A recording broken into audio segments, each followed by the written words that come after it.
you for joining us today. A warm hello to those with me in the room, to those that are joining downstairs, to those that are tuning in virtually from all over the world. I'd like to acknowledge the close work that we had with the Swiss business hubs in the US, both on the East and the West Coast, as well as the Swiss Business Council in Dubai, all of whom were very kind enough to spread the word about this very exciting event where we are celebrating the launch of the Swiss Digital Asset and Wealth Management Report. It's the very first of its kind, will certainly not be the last, and we're very excited to have you with us for the next 90 minutes or so. Now, at this point in time, let's take a quick look at what the next 90 minutes will look like. We're quite excited to have a number of really important individuals that helped make this report a reality with us physically here today. They will have a chance to discuss not just some of the key findings that were discovered by our wonderful author Alexander Brunner, but also share some thoughts with the individuals that were interviewed and that helped fill us with information as we prepared for its publication and release today. So we will quickly have a welcome word from Beat Bachmann, who is the head of economic promotion for the Canton of Zug, after which we will have a quick fireside chat between Matthew Allen, who I will introduce to you in just a second, as well as Matthias Ruch, CVVC founder and CEO, of course. This will be followed by a quick panel discussion, as well as a special announcement from the side of CVVC and some partners. And last but not least, a quick announcement on our end with regards to future events that we will see in the coming weeks. And then, of course, we will leave you to enjoy some refreshments and do some networking afterwards. So at this point, I am pleased to ask Beat Bachmann to join me on stage for a quick word. Thanks, Tracy. Welcome to the Crypto Valley, to the heart of Crypto Valley in the Liquid Lounge. It's so great to physically meet again after a long time and feel this energizing vibe of this blockchain and crypto community here. And I thank CVVC really much for the invitation. I would like really to remind you that exactly in March 20, in this Liquid Lounge, it was the last event, large event in Zug, in Canton Zug, before the lockdown came. So this is kind of like the revival, the rebirth, and I'm so happy to have you all. I hope that all the attendees of the live stream feel this new physical vibe again here. So again, thanks to CVVC really for organizing such a great event and also for being such a great continued driver of the Crypto Valley, not just in Switzerland, but lately even around the globe. So I'd like to just very briefly convey 3 messages today from the Canton. First of all, we're very proud to see that the digital asset ecosystem has matured in such a way in Switzerland. Today's publication of the Digital Asset and Wealth Management Report is another great milestone. And I'd really thank the publishers, the producers, Alexander, CVVC, the Swiss Blockchain Federation, for producing that great study. Will really help to promote, Switzerland as a global leader in that field. Secondly, Canton Zug, with its government, authorities and communities, have since the beginning of Crypto Valley strongly supported the blockchain technology and crypto technology. Together with the pioneers as CVVC, as Bitcoin Swiss, SEBA, CVA, MME, the Canton has proactively driven the emergence of this new industry at the local, but also on the Swiss level. It's in our DNA to be open, proactive, passionate and innovative. And this is our promise from the Canton. We will continue to together really support the adoption of blockchain, further. And thirdly, lastly, Zug has in the last decades also become a center for financial services. That's not so known, widely. So especially for asset management, private equity. Meanwhile, we have hundreds of asset and wealth managers, family offices, leading global private equity companies gathered here, including service provider, technology solution providers. Therefore, digital assets find a natural and fertile ground here in our area. I wish you all an inspiring evening with those top great speakers. Unfortunately, I will have to leave early and look forward to continue networking at another occasion. Thanks a lot. Thank you, Beat. Now, at this point in time, I get to introduce you to Matthew Allen, who is the business and finance correspondent for Swiss Info. For those of you who don't know what Swiss Info is, anyone who's lived internationally across the world and is a Swiss citizen has most likely received their newsletter. They are the international service of the Swiss Broadcasting Corporation, and they're an online medium that reports independently and in-depth about a variety of topics. Luckily for us, including the crypto scene, Matthew specifically has been following the Swiss crypto asset and blockchain scene for many, many years. And we're very, very excited to welcome him as he leads a fireside chat together with Matthias Ruch.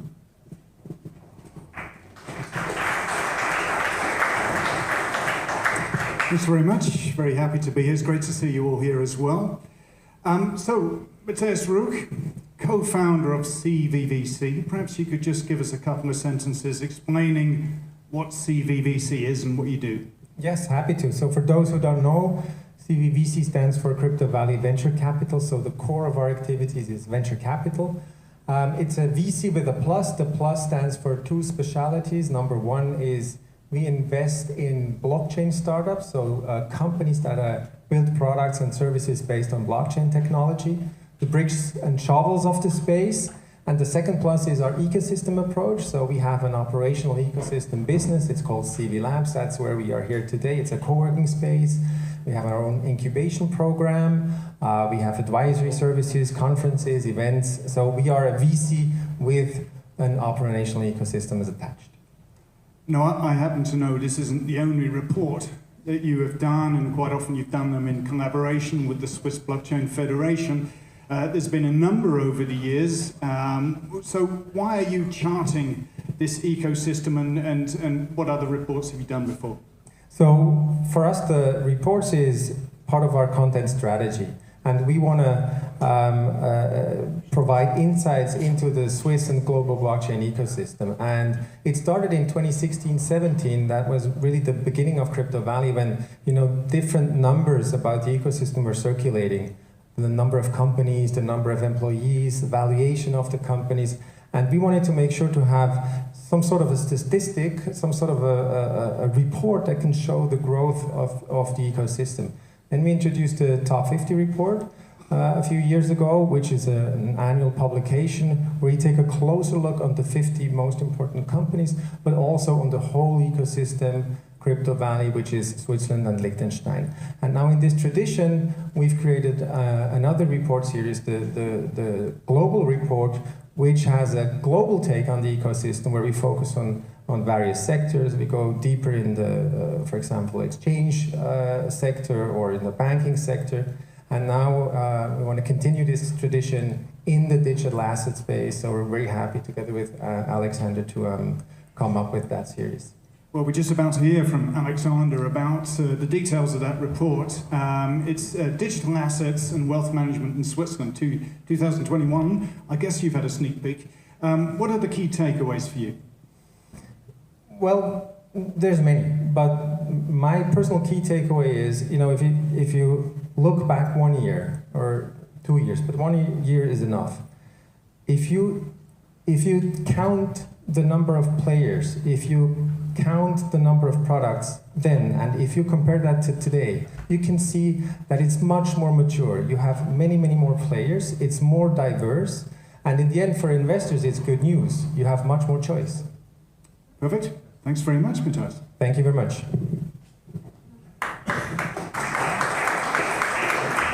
All right. Thank you. Now, at this point, I am very excited to hand the word over to the man who very graciously lent us his words and helped breathe life into the report. He will be sharing some of the key findings that he discovered over his multiple-month journey. So please join me in welcoming Alexander Brunner. Thank you, Tracy. This journey started back in 2019 when I published my Crypto Nation Switzerland book. that was also based on 100 interviews. And already 2 years back, it looked very much different. Unfortunately, I published a book in German, so I learned from that. This one is now in English for anyone. And the interesting thing is, like, the first big thank yous to everyone, a lot of you who I interviewed and have spent time explaining things to me. Thank you very much for your patience. And I think it shows the diversity. And also this time, a very big thank you to Matthias and his team. We have Tracy, Isabel, Nikolai, Loris, who else? I've forgotten, let me see. Fabiola, who's organizing. Without them, it wouldn't have been possible. Thank you very much. And please, a round of applause for all the organizers. Thank you very much. And then I was told to present the key findings, and I thought that I looked at the ecosystem map, which is sort of the key piece we have in there, because it shows the diversity and the breadth and the depth of our ecosystem. But then I thought about, maybe I should be talking about custody solution. I should be talking about that soon the Swiss exchange will actually launch SDX. I haven't given up on you guys. You'll do it one day, I'm sure. I know some people in here who've heard different stories, but anyhow, I thought about maybe I'll crack a joke and say actually UBS, because of my report, will start offering custody services. It's not true yet, I haven't heard, so please don't ask UBS. But then I looked at the map, and maybe we can bring it up as it is, and I'm sure you can't read the logos, and I'm not going to bore you with the details because you know much better, but then I thought about something else. And when I look at that and going back, actually I was first exposed to it in 2016, I thought about it sort of started in 2013. This is at least when when we start tracking it with Bitcoin Swiss. So it's a very recent development, and it struck me how fast it actually has went. And when I used to work at the bank in 2016, back then everyone thought, this is just scam, cryptocurrencies, it's not going to survive. Until very recently, banks like JP Morgan, UBS, and Credit Suisse said, this is a scam. We're going to lose money on that. Yeah, yes, Credit Suisse, you're going to lose money in digital assets. You get the joke, yes. But the world has really developed since then. And then I started listing some of the achievements that have happened. And I think this is more than anything else a big thank you to all of you sitting in here that have made of this possible. So, for example, I don't know exact numbers, maybe some from Bitcoin Swiss is here, but they published their profits last year, 20+ million. No, I mean making money. Yes, you can make money in this space.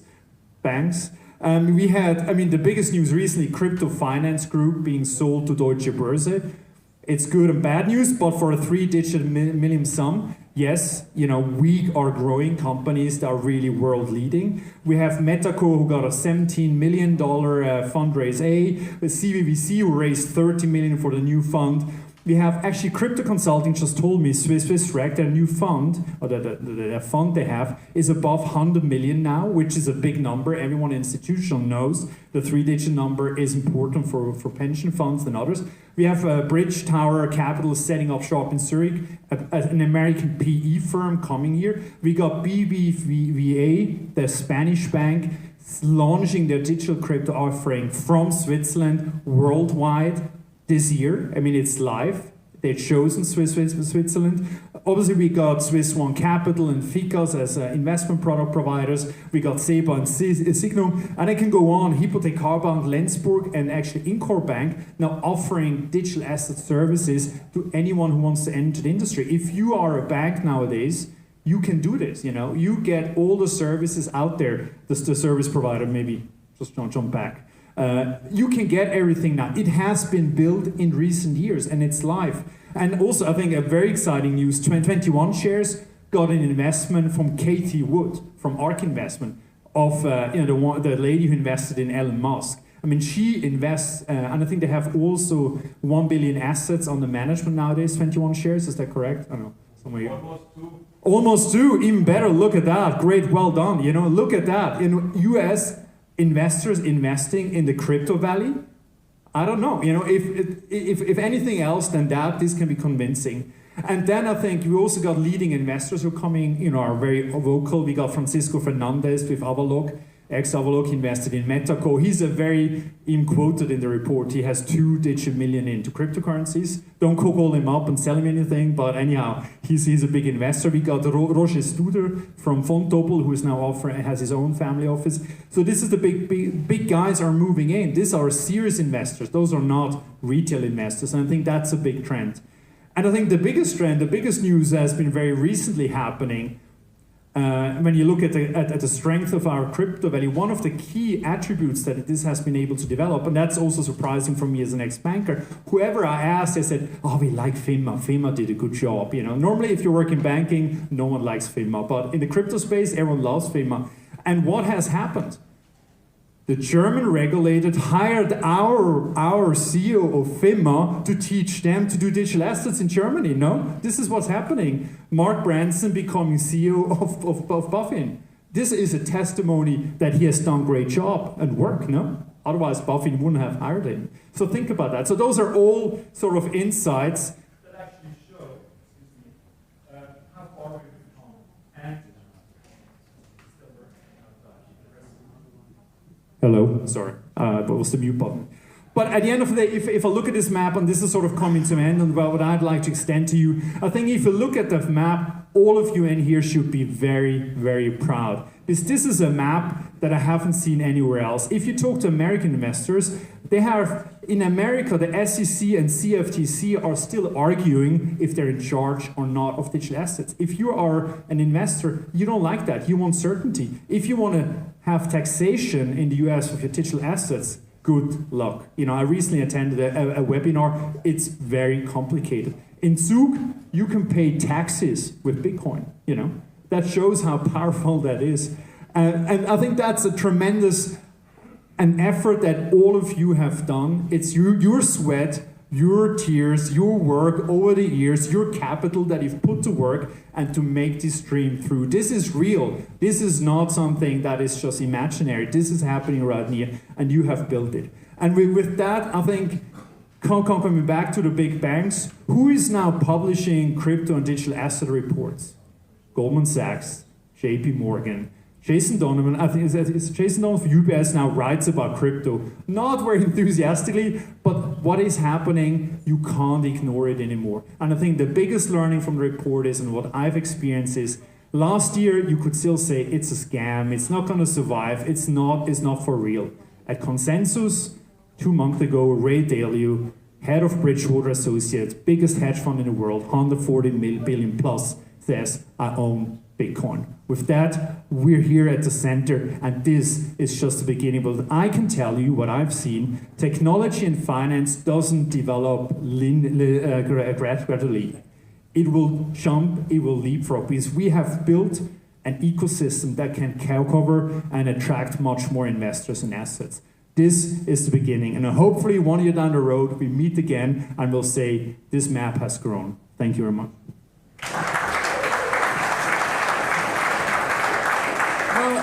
If that doesn't get you to go and read the report, I don't know what will. Of course, that was just a quick sneak peek of some of the key findings. In order to now delve a bit deeper into some of the topics that were covered, I'm very pleased to welcome back Matthew Allen. He will be joined by 5 lovely individuals that I will allow him to introduce. But please, let's welcome him back as he gets ready to discuss the rise of Switzerland as a leading global digital asset ecosystem. Thanks very much. Now our panelists are just going to sit themselves down. And I've actually read this report. It's a very deep dive into the digital assets seen in Switzerland, and it just shows the depth and scope of what's been going on here. I've followed the scene for quite a few years, and it's astonished me how much it's grown. But we're going to hear now from 5 people, if you like, at the sharp end of this ecosystem, the people with their hands onto this industry. And first of all, to my left, we have Marcel Harmon, who's the head of the CVVC, which is a sort of an educational arm of Sabre Bank. And we have next to him Ali Mizani Oskui, who's co-founder and CEO of Ficus, which are producing managed ETPs. Next along, we have Dominic Hoffman, Senior Legal Associate of the law firm MME Legal. And next, Marcus Malti, CEO of the private equity firm Bridge Tower Capital. And finally, at the end, Olaf Hanneman, who's yet another co-founder of CVVC, who we'll be hearing from today. So, as I say, we're hearing that Switzerland is a great place. It's almost one of the leading hubs of digital assets in the world. I'm going to ask Ali here. I know why you're here tonight, but tell us a little bit of why Ficus set up in Switzerland. Why did you choose here rather than anyone else? And there's a microphone coming your way. Hello everybody, it's a very interesting story. Switzerland can be not only a leader in cryptocurrency and digital asset environment, but also leader in decentralization revolution. If I tell my story, you will understand why I'm saying this. My story is back to 2007 when I was writing a book about future, about downloading brains to computers, about living in virtual world. And at that time, I found out that human being is gradually immigrating to virtual world. And at that world, we don't know what is the goal, because in virtual world like Matrix, you can copy, paste everything. So when my friend in 2013 told me about Bitcoin, in 30 seconds, I shouted to him, buy for me. At that time, it was $180 because it is gold of future. And after that, I launched my crypto fund in Iran. At that time, Bitcoin price was $200. We gathered money from for family fund, and when Bitcoin price it was $200, we entered. When it was $18,000, we quit. I made more than 700 people very rich in my country. But there was the problem, about regulation. Clear regulation, there was not clear regulation, there was not stable rules about cryptocurrencies, and I started to search everywhere to find a place to repeat that successful story, and finally I found Switzerland because I went to Malta, to Singapore, I tried to Dubai, tried to launch a fund in Cayman Island, but Switzerland had very clear rules and very innovation environment. I'm going to ask you to pass the microphone on two down to Marcus Malte, because Bridge Tower Capital has got a US base. You've opened a Zurich office. You could have gone anywhere in the world, I guess. What was attractive? Was it the European location? Was it something specific to Switzerland that made you open an office here? At the end, it's multiple points, right? So what we just heard is the ecosystem. We saw it with the map. We have so many players here, and the ecosystem is one of the crucial elements. Second, as we are all discussed, it's the regulation. And the third point, Switzerland is currently managing 25% of the global wealth, and we are pretty sure Switzerland will play a major role in managing digital wealth as well. So being here in Switzerland is absolutely the place to be. And Olaf, next to you, at CVVC, you have a lot of budding startups, entrepreneurs knocking on your door all the time. I understand they come from all over the place, and they want to come here. I just wonder if you give us a flavour of who these people are and where they're coming from. So indeed, our investment focus is global from this base, and we try and kind of bring them to the ecosystem and bring the ecosystem to them. So we've done 30 investments so far in early stage startups, 17 different countries, 4 different continents. And I guess the key example, and I normally do it with a startup from Bulgaria, but I think it's more impressive with a startup from Chicago. When they come into our incubation program, right, the true benefit for them is not only Do they meet 10 other companies that we incubate at the same time, but they meet this group, they meet the 130 tenants we have, and the entire network, right? And then they meet the Ukrainian startup and can outsource their programming, and they wouldn't have met them in the US anywhere, and they wouldn't have had the ecosystem in the US. So that to us is the key driver. Okay, well, let's look at one of the other important sort of areas. We've heard mentioned twice now, stable regulatory system.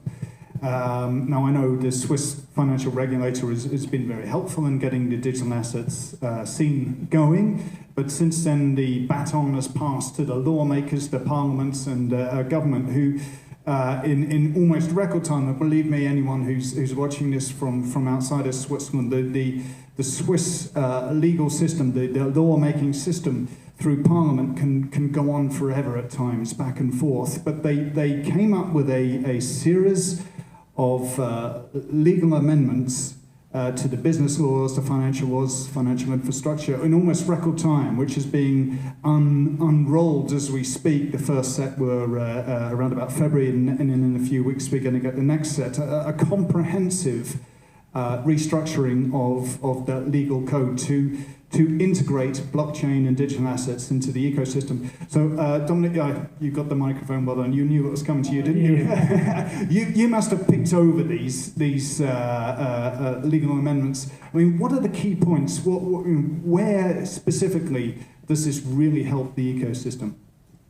Yeah, it was really much attended that this is now coming, and really important for the entire ecosystem, because it provides, first of all, legal certainty for the creation of securitized digital assets. So that was not that sure until now how this is done, that it's secure, that it's legally enforceable. And since February, we now have a new law in place which regulates that. And clearly also the ecosystem around, there needs to be trading, there needs to be a way to efficiently, safely, and in a regulated manner trade these digital assets, and this will now come in August with the DLT trading system. And also a lot of other aspects have now been clarified. So the segregability in bankruptcies is important for banks to keep the digital assets off book. And also in the AML space, a lot is going on that we'll need to have an eye on in DeFi projects, which we are also having a lot of projects on the table at the moment. And Switzerland obviously isn't the only country in the world that's looking at its legal system with this new technology. We've got the EU introducing things, the German regulators allowing German banks to get their hands on crypto. In the US, we're waiting for the SEC to hopefully at some point approve a first ETF. But then you've got countries like Britain where crypto derivatives are banned. Singapore is giving out licenses. Where does Switzerland stand in this? I mean, does it stand apart as a leader, or are there other places as well that are doing a good job?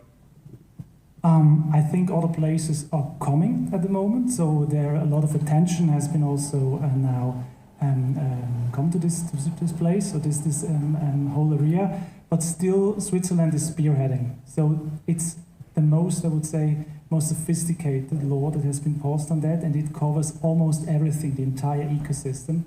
And there are a lot of global initiatives at the moment we have to look at. The FATF from the AML perspective, I would say, is the most advanced one. And here we have to look that they don't go too far for the entire system, that it's clear what is regulated, what is a clear financial intermediation, and what is infrastructure, and to also protect the innovation space here. Okay, well, let's bring in Marcel at this point. We've talked about the regulation. If you pass the microphone this way. Because you're at head of CVVC, which is a kind of instructional, educational part of Sabre Bank. I have seen a growth of blockchain and crypto courses at Swiss universities where they're teaching sort of post-grad and MA sort of studies in this area. So it's very important because this is a new technology. People don't quite know what it is, what it means, what it stands for. How do I get into it? How do I do it well? How do I not do it? So, explain to us the role of education in all this. Yeah, absolutely. Just as you said, and as everyone listening knows, and we heard it now, the ecosystem is growing super fast. We've seen the slide just before.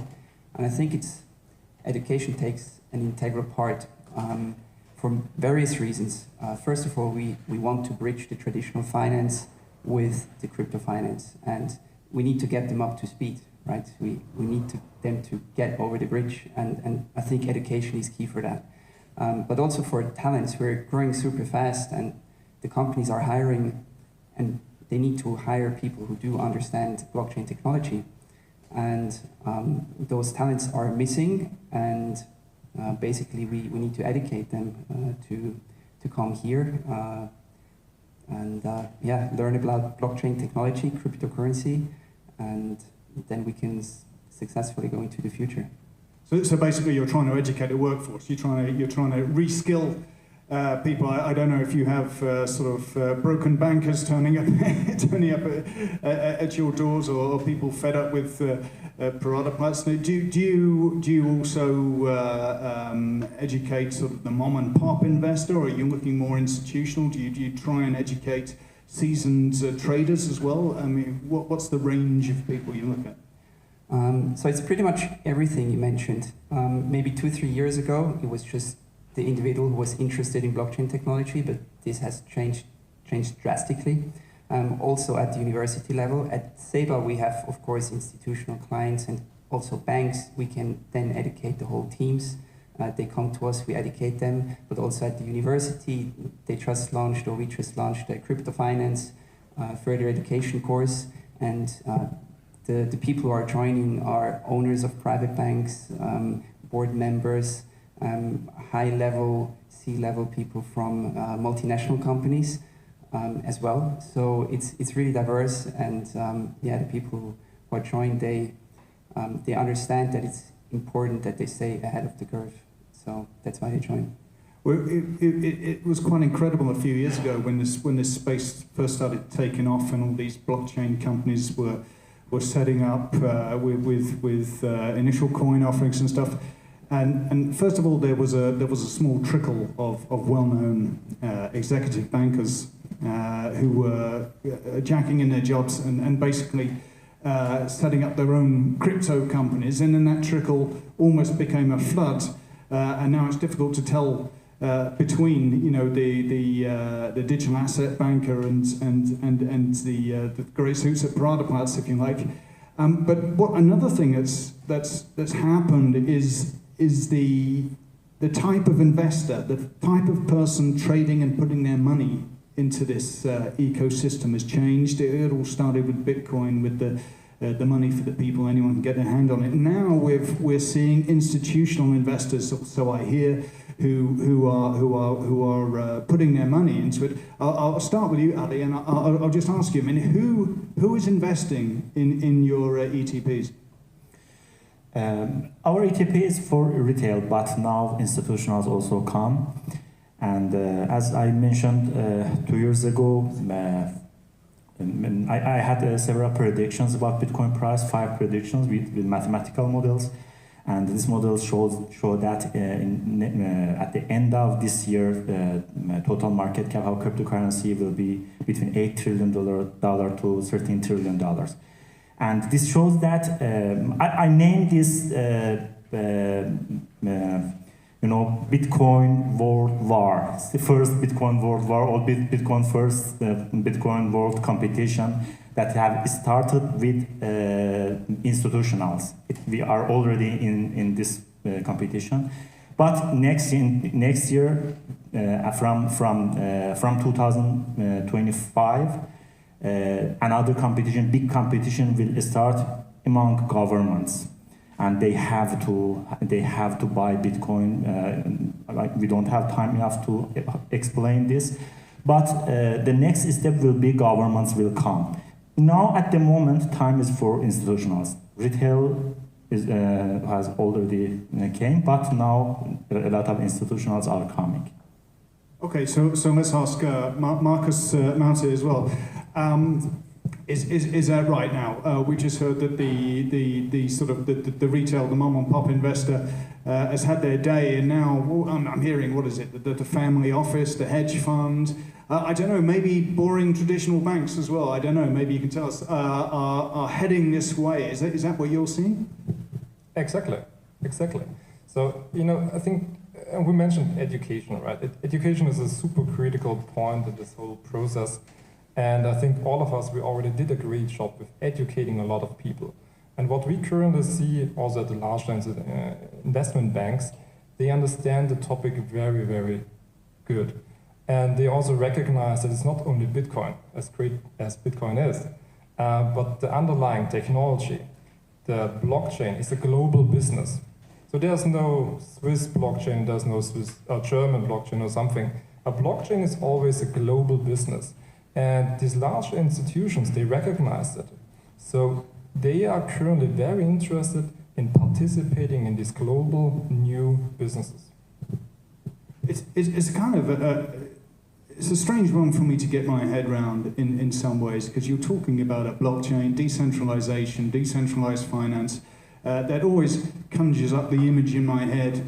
Anyone can just hop onto a blockchain, connect with a counterparty, almost face-to-face, do your trade and walk away with even more money in your pocket than you used to. Obviously, it's not that simple, because you've got intermediaries, like yourself, between the institutional investor and the blockchain and these assets. Why is that? What's going on here? It's twofold, right? So, as great as the ecosystem is, please don't get me wrong, but it's still complicated. You still need to do a lot of due diligence, you need to understand the compliance implications and everything. So it's still a little bit complicated for large institutions to really participate. And the second point is, if they want to diversify and also allocate a larger amount of capital, it's also still complicated. So I think these two main factors are at the moment still limiting a larger amount of asset inflow. And Olaf, do you think this, I mean, you're in the business of training blockchain companies, some of them financial, to get out there and put their idea in front of people so that they can understand it and grab hold of it and use it. Do you think that, I mean, there always has been a little bit of a reluctance to get into crypto or digital assets or whatever? There's a bit of fear, either with the negative headlines or with the technology. But do you think that we're getting nearer to the time where the sort of the digital asset scene can reach these people and there'll be a sort of more common understanding? So, yes, we are, but I think it will need more time and almost ask for a bit of patience there too. I mean, to add to what Marcus has just said, you also need to remember that the investment opportunities to get exposure to blockchain are super diverse, right? You're talking all the way super liquid, obviously super volatile currencies, the way to very traditional venture capital invest into the equity of a company that uses the tech type of business where you invested for 8 years, right? So you have all of that, first of all, as an investment opportunity to that tech. That's complex to make up your mind where do you want to go and how do you diversify.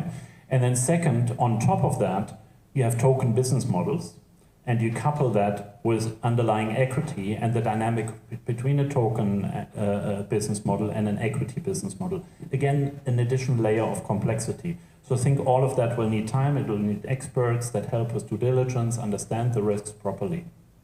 To get back to your question, sorry, on the startups. So given that our focus historically has been on startups that build based on the technology, it's very much a traditional venture capital approach. So when you come to our demo day, often in their 5-minute pitch, the word blockchain isn't even mentioned, right? They focus on their use case and on their solution, which I think, by the way, is when the technology has truly arrived, that you're actually focused on the solution and not on, which chain you use. And so I think on the use cases, there needs to be a better job done on the end user interface, such that they don't even realize that technology is happening in the background. Okay, I just at this point, I meant to mention this at the beginning, but we do want your participation in this panel discussion. Here, these people can expertly answer your questions, and you can send your questions in. I'm sure there's a way digitally to do that. It will be and then be sent over to me, and we'll have a few minutes at the end to put your questions directly to the panelists here. But while you have the microphone, I read this report from Alexander, and one of the issues that he says about here in Switzerland, you mentioned it before that there are companies coming over here, but is the money coming over here? And is the money that's in Switzerland, is it finding its way into this ecosystem? Is there enough private equity or venture capital sloshing around here to help this area grow? So I would say it can always be more. I think we're doing okay in terms of investment interest in Switzerland and generally on. Let me take a step back. First of all, global venture capital, record highs the last 2 quarters, right? In almost all areas. Deep tech, fintech, health tech, the US, Europe, China is not on record high, but the rest all record highs. And that reflects also on blockchain cases. Where I would say we could see more, or where it's very good is the early stage, kind of incubation, Switzerland, fantastic angel environment, and very late stage. And where we could see more is the middle, kind of valley of death, as we call it, where the use case is there, but maybe the revenue is just building up. That's where we need more capital.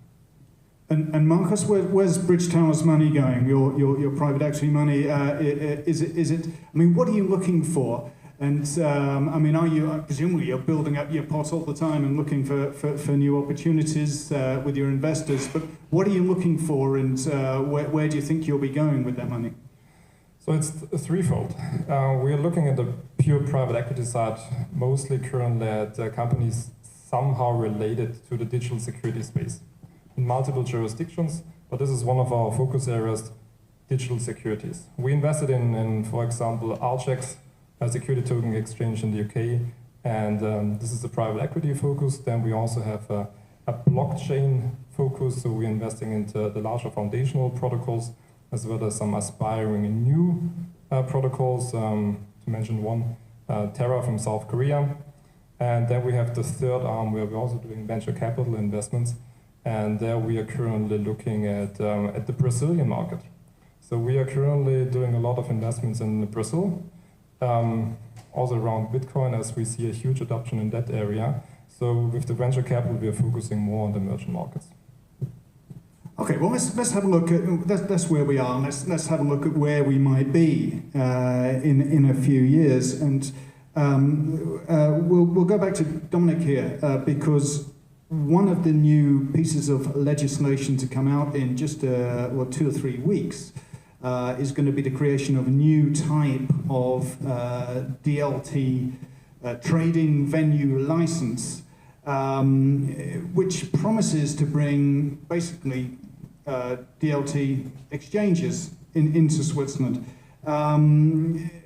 Obviously that will increase liquidity, and everyone keeps telling me it's the missing piece of the jigsaw. It's the missing piece. We've got to have this. So perhaps you could just sort of explain to us what that legislation will bring and what hopes you have for it. So perhaps for the first part, what it brings is, at the moment, we have only the traditional financial market infrastructures like the stock exchange, the central securities depository, and they are designed for traditional world. And now a new type of license has been created, which specifically focuses on the DLT technology. This means it enables to have the settlement layer, the trading layer, everything within one license. And this is really the missing piece, because at the moment, first we had to go the road down the road for designing a legal structure to have really securities on the DLT.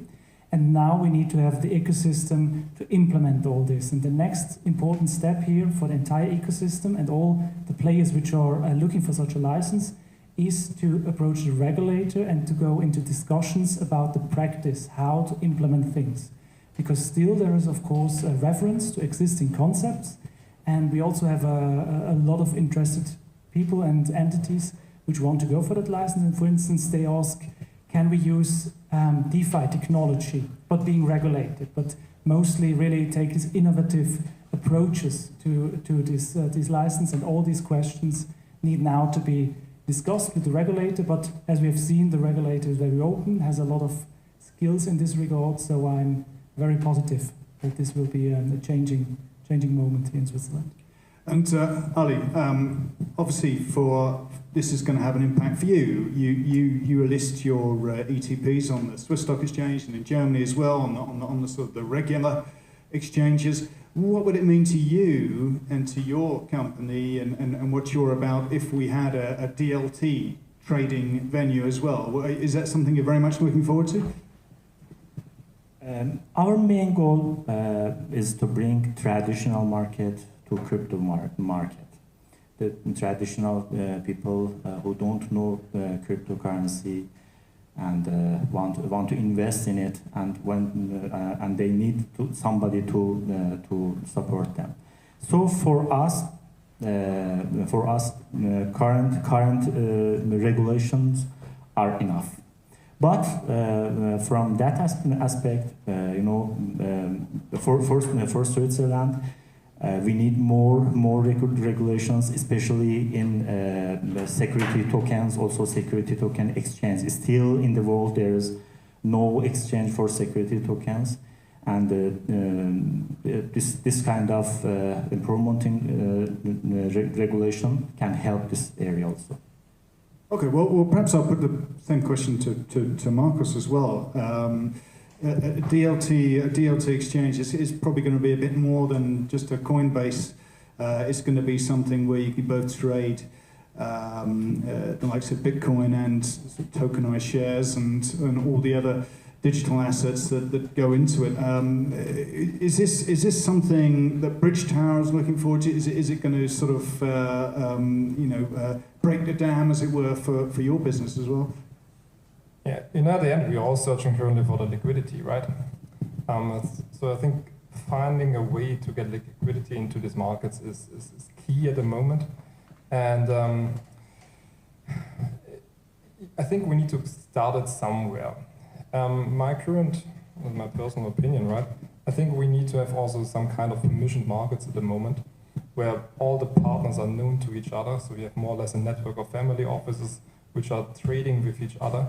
I think we need something like these smaller sandbox environments where the market is starting and everybody can get used to it, make first experiences, and also really trying to use these technologies in the day-to-day work. Okay, well, I'll just put a simple question to all the panelists next. Where do you think we're going next? And then we'll open up to questions from the audience for 10 minutes or so. Seeing as you've got the microphone, you may as well start and hand it over to Olaf. I mean, what are you most excited about? What do you see as the next real key development that's going to bring the digital asset space on? Oh, that's a good question. I think what will... digital assets, it's a broad spectrum, right? So I think looking at what is currently happening with the NFT space, this is super exciting. As the NFT space is currently showing that all the traditional industries are merging. So traditionally we had financial industry, we had entertainment, gaming, and you name it. And what we currently see is the merge together of all these different industries into one global digital economy. And I think this will be the base for this exponential growth. We have different industries with different assets, and this is all blending together into one digital asset industry. Olaf, same question to you. What are you most looking forward to? So 3 things: tokenization and enabling fractional ownership, and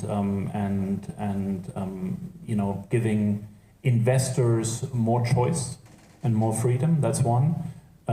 The second one is DeFi. And the last one, I would echo what you said on the NFT space. I actually see it a little more broadly than what we see currently in the NFT space. In fact, I think in a few years, any brand and any company will need to have an NFT strategy the same way they currently need to have a social media strategy. And the same way they used to have just an internet information type strategy before and an online strategy. So I think NFT will be much broader than we think it is on the branding and marketing side. Okay, Ali, you've got the mic. What do you see next?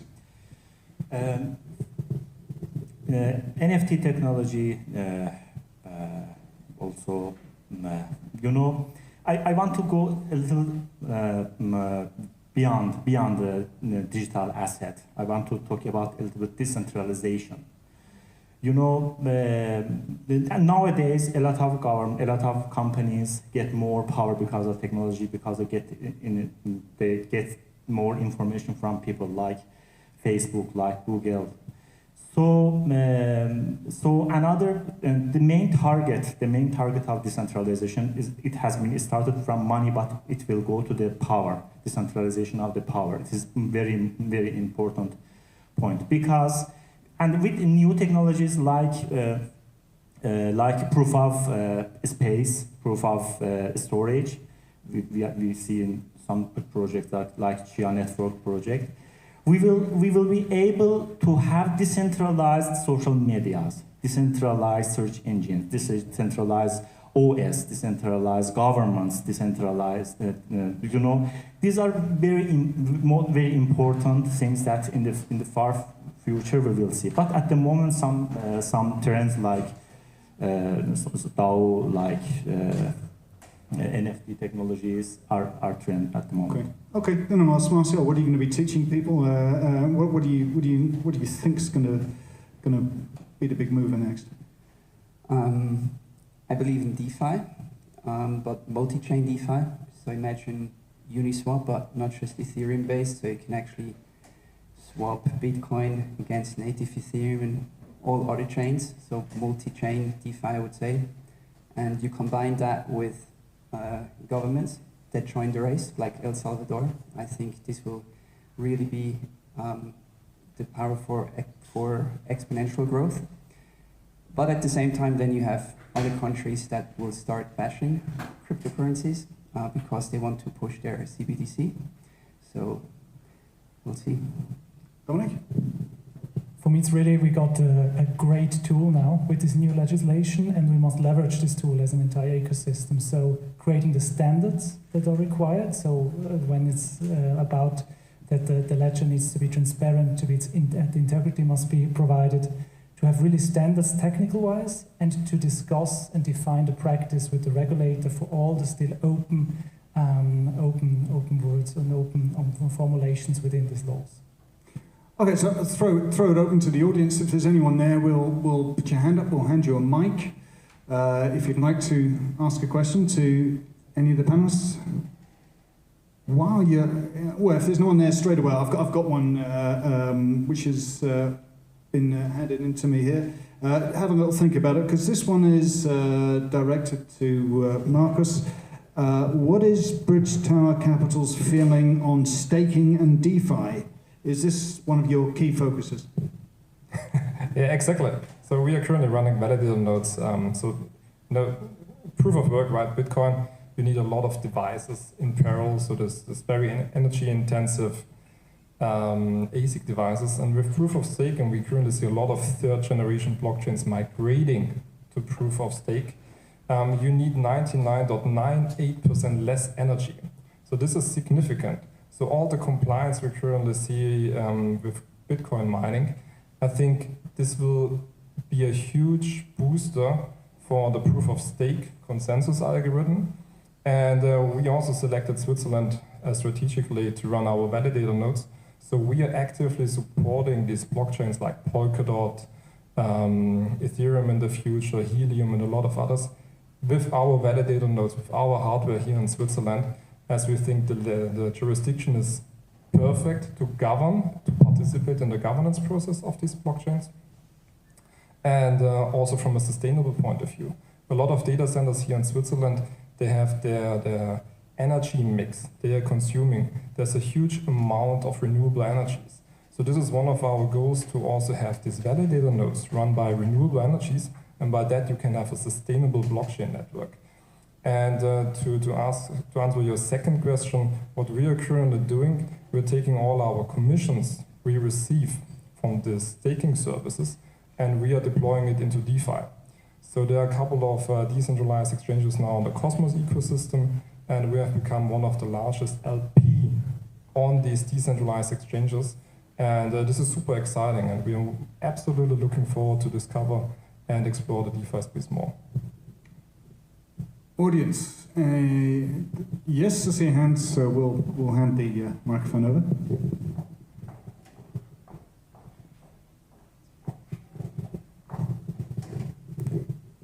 Good evening. Maybe to follow up on what you just said about staking and the new generation of the protocols.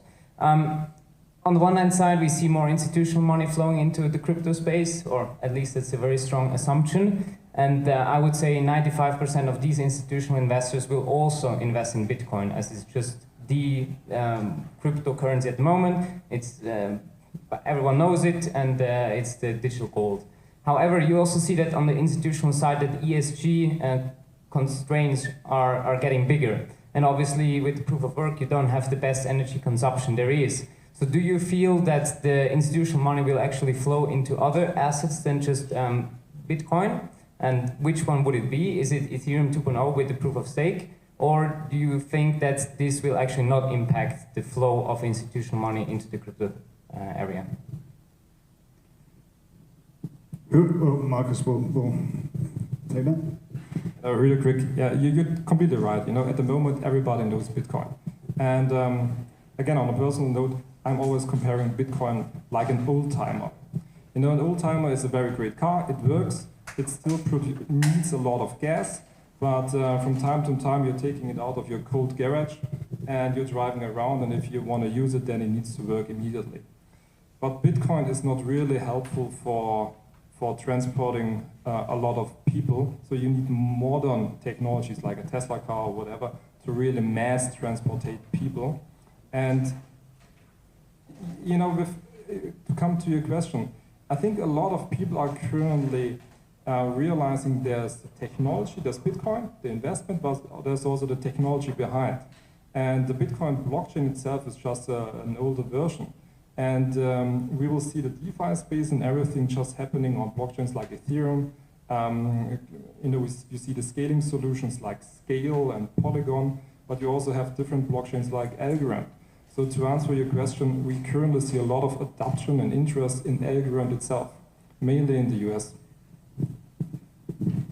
Can I quickly add to this? So my take on this is the early investors, I think, because they came from a tech background, you had a lot of strong believers into, you know, one thing. This is going to be the thing. I actually think the more the market opens up to professional investors, the more there will be a drive towards you have to diversify, because the technology is still so young, right? Who are we to say who's going to be, and you may have a great protocol solution.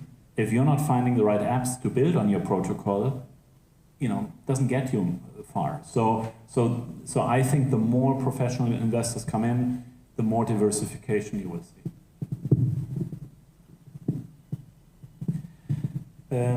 Bitcoin is a pioneer, is gold of virtual world. And the main reason Bitcoin, a lot of institutions are investing in Bitcoin is because it is very simple, like gold. You can generate a lot of complicated blockchains, but simplifying is very hard, and that's why Bitcoin is valuable. But the main problem for Bitcoin is consuming energy and proof of work that has problem with quantum computers if they come and may have 51 attack. So in the future, I think as futurists, proof of stake or other technologies will be more followers in long term. But in short term, still Bitcoin is king.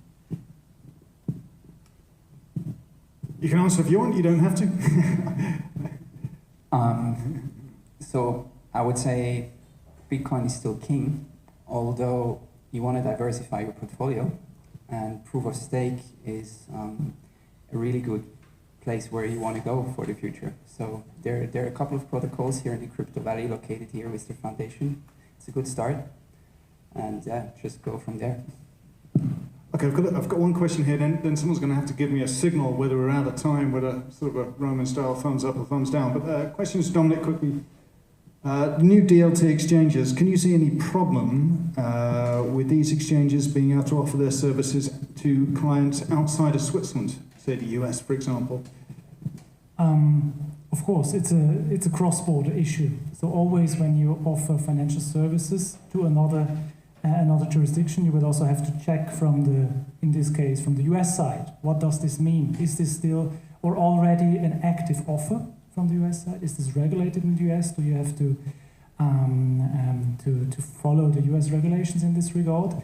And also with regard to the technologies of the DLT securities that are traded, how are they seen in the US?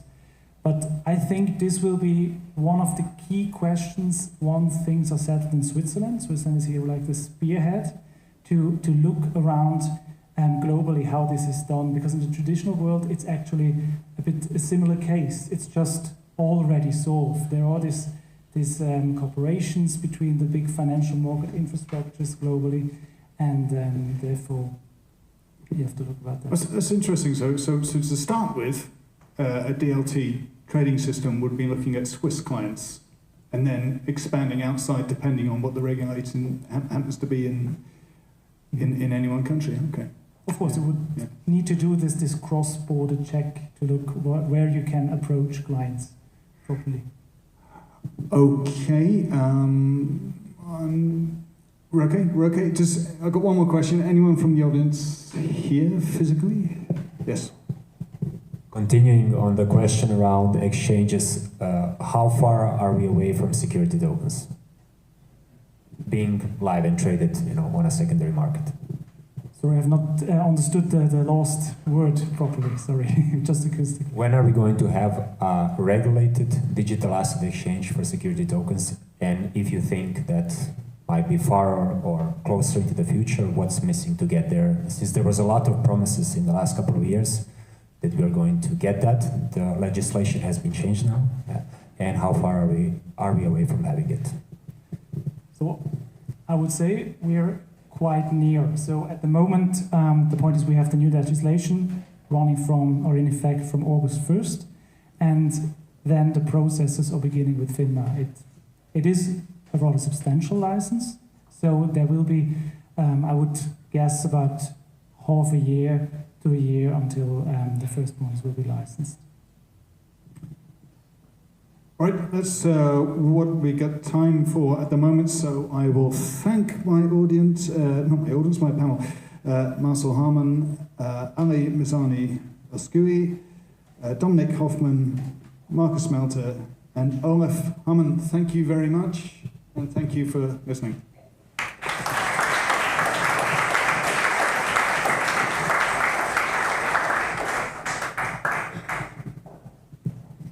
Thank you, gentlemen, and thank you all for being such a wonderful audience and staying perfectly quiet and asking questions when appropriate. It's been a real pleasure. Now, at this point, I promise we are almost done. However, it would be amiss not to take the opportunity to introduce you once again to Olaf Hahnemann and to Roger Darin, who have some exciting news to share before we finish. Thank you very much, Tracy. Roger, you want to join me? And then actually I'm going to bring a few other people onto the stage because this is a team effort. Sita, please. Then Lucas. And do we have Domino or Mark representing one of them in the audience? They're on their way home. They're on their way up. On their way up, excellent. All right. Well, so one quick announcement, and you heard me and Matthias speak before about our focus at CVVC on venture capital investments. But over the last, I'd say, half year, we had more and more incoming interest from kind of our network into also kind of diversifying and having a broader investment proposition not away from, in addition to our approach. We partnered with quite a number of partners. Dulac Capital, Domino and Mark are on their way up. MRB, who already have been our partner on the venture capital project. Obviously, our friends from Gento Digital, Incor, Kraken, and ISP. And I think almost all representatives, well, half of the representatives are there to come up with some new products. So we're launching 3 products with these partners, providing investors with exposure to a top 8 index, to a DeFi selection of assets, and lastly, Bitcoin exposure. And that's basically the launch. Introducing briefly also Sita, who joins CVVC as a relationship manager for investors. So you'll hopefully get to network and meet with her more going forward, and really passing on the word to Roger on some of the background that enabled us to produce this. Thank you, Olaf. As Olaf is kind enough to share the stage with me, I'm standing here for Gento Digital and Incor Bank, as the two companies have partnered up to allow asset managers and banks to launch products just like these in 3 easy steps. To that end, Incor Bank and Gento have created a platform, a Crystal crypto service platform, but you can read all about that in the news tomorrow. Anyway, I said you can launch as an asset manager these products in 3 easy steps. So let me walk you through these. Number 1, you define a strategy and collect funds from investors. Number 2, you manage the funds in the comfort of the award-winning Kraken trading platform. And number 3, well, there is no step 3. If you want to learn more about it, hit me up during drinks later on. Excellent. I think with that, over to Tracy. Thank you, guys. If you are curious to talk to any of these gentlemen, I'm sure they will be staying as we enjoy refreshments in just a second. I just wanted to take this opportunity to give you one quick heads up about the next opportunity we will have to gather the same way that we have gathered here today, and that is the CV Summit Leadership Circles that will be running from August 30th through September 1st right here in Zug at the casino. It'll be 3 days dedicated to 3 different topics. The one that interests, I'm sure, everyone that is physically present here today and joining online is day 1, which will be covering digital assets and investors. Day 2 will focus on culture and impact, so that's everything from blockchain for social good to NFTs, and day 3 will be dedicated to enterprise blockchain solutions. So do make sure that you have this on your calendars. Please do feel free to come to talk to anyone in the CV Labs or CVVC team about this. We'll be eager to answer your questions. Now, at this point in time, I would like to thank everyone that's physically here, the over 600 people that registered to participate online. It's been a real pleasure to have you. Please enjoy the rest of your evening.